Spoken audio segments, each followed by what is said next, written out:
What's up, YouTube? It's Ben, and in this video, let's talk about sales and recruiting. All right, what's up, guys? My name is Ben Nader. If you don't know me already, I talk about entrepreneurship, business, finance, real estate, investing, all those sorts of things, business-esque related. If you like that kind of content, you should definitely subscribe to this channel and become part of it, and you'll get lots of good nuggets. Okay, so I told myself forever and ever, like 5 years forever, that I wouldn't ever make a video relating sales to recruiting or making comparisons or at all intertwining the two. But I'm breaking the rule. I'm finally breaking free, and I'm making this video because there is a twist, and follow me all the way until the end, and this will make your life 10x easier. All right, guys, cat's out of the bag. The truth is, sales is totally related to recruiting,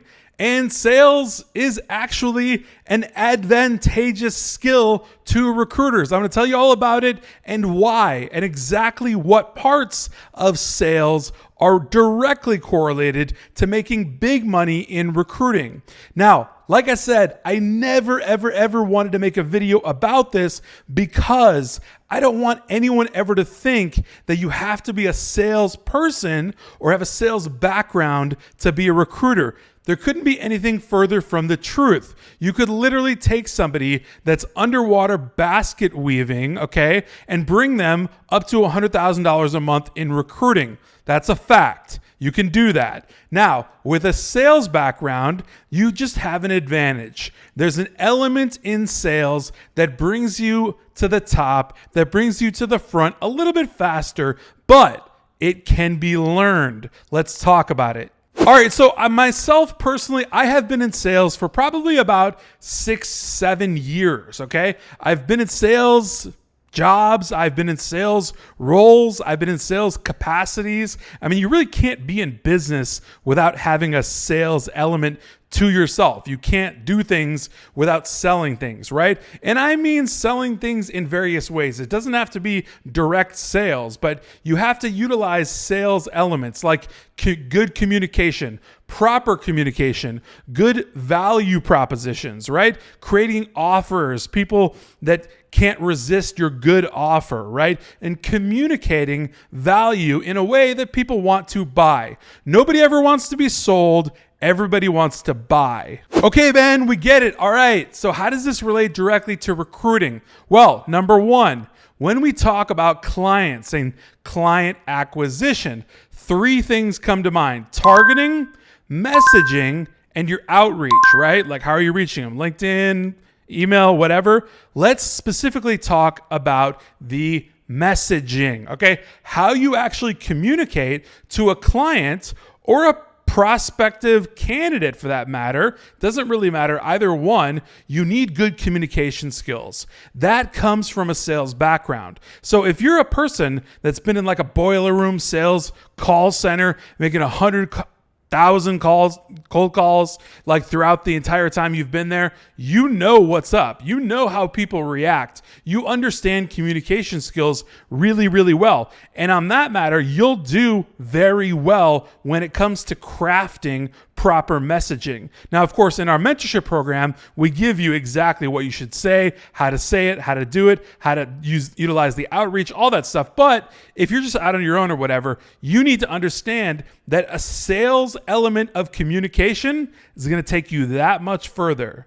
Now, it's not always about what you say. It's often about how you say it, right? So you could say things 10 different ways, and they could be conveyed or received 10 different ways. That being said, you need to understand, how do you communicate properly? How do you convey a message, right? If it's a tight little LinkedIn note, what do you put in the note, right? Do you try to sell your entire value proposition right in that singular connection note with some random CEO that you've never had communication with? No. You do that later on down the line, but that's only something a salesperson would really embody and know, because they would understand sales cycles, right? Sales cycles meaning, you start with a proposition of value that you kind of give to a prospective client. Then you have communication with them, and then you have maybe a phone call or a Zoom, and that proceeds to an agreement, and then you place candidates and yada, yada. But it's conveying the right things at the right times in the right order that salespeople have that slight advantage when coming into recruiting. All right, so salespeople are ruthless. If you're a really good salesperson, you are ruthless, meaning that you go the extra mile and you go one more every single time. I did a video on this about going one more, but there's a whole big deal about going one more time, right? So salespeople will talk to somebody. They'll convey a value proposition. They'll talk about maybe, all of the benefits that are going to happen after you work with them, all of the things that you're going to do to help them and solve their problems. But if you get some sort of pushback, or you get some objections, right? Like, well, that's too much. Or, well, we don't really need that right now. Or, well, we don't really like your terms, right? The salesperson knows how to go one more back at you, right? They know how to rebut those objections, right? They know the correct response to anything that somebody will say back at them because they're really good communicators, right? So salespeople go that extra mile.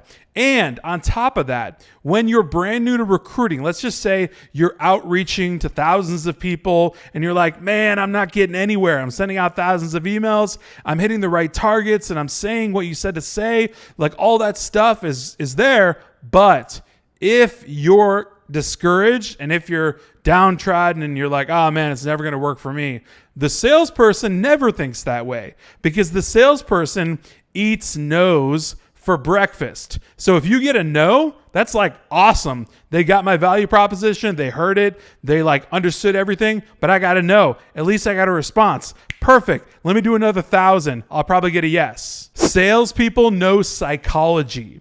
So salespeople understand buyer psychology. And I don't really like to refer to clients as buyers. I like to refer to them as clients, just clients and partners, right? But at the end of the day, they're buyers in terms of the fact that they're going to give you money when you make placements for them. So with that being said, the psychology of the buyer is way different than any other type of psychology. And salespeople, people that have been in sales capacities, people that understand sales psychology, understand this really, really well. So they're not going to come in all sweaty and coming in and really going hard all over the prospect, trying to say, man, this is going to be perfect for you guys. We're going to get you guys so many people. We're going to fix this whole entire thing. A lot of the stuff the client doesn't want to hear. The salesperson is going to be more smooth, casual. They're going to be more, you need me more than I need you. That type of deal. That's the sales element that comes out in recruiting. That's that slight advantage. Now, here's the big plot twist that I was talking about earlier on in the video. So hopefully you're still watching, because this is gold. Sales can be learned. Sales can be taught. And it's honestly one of the easiest things to do ever. I could teach a person sales literally in 3 days. All I need to do is get you to understand how to communicate, how to convey value, and how to go one more, how to go a little bit harder, and how to do all three of those things in the right manner. Once you understand that, once you start practicing it, you will be perfectly in alignment with how a salesperson would do things. And over time, those skills grow and compound on each other to make you a better person at getting more clients and getting more candidates in the pipeline to ultimately make you a lot more money in recruiting. So at the end of the day, you don't have to be a salesperson whatsoever to be in recruiting. Is it a slight advantage? Sure, it's going to put you a little bit ahead of the pack, but not by much. And again, the skills and everything that we teach in Recruiter Empire Mentorship is all about sales and how to actually persuade and convince a client to work with you, right? give them information, right? I call it educating and influencing instead of sales, right? Because sales is it's like sleazy. People think of that all the time, right? It's not sales. Educate and influence your prospect in a good way so that they work with you, so that you end up getting paid. All right, guys. So I hope that you found this video valuable. I hope that you learned some nuggets about sales as it relates to recruiting, because this is really some important stuff to know if you want to be a better recruiter or if you're just starting out in recruiting. In that case, you should absolutely be a part of Recruiter Empire, our 14,000 person Facebook group. Link right down below this video. Go find the link, join the group. You'll never regret it. It will help you on your sales game and your recruiting game 10x, I promise you. And I will see you guys in the next video.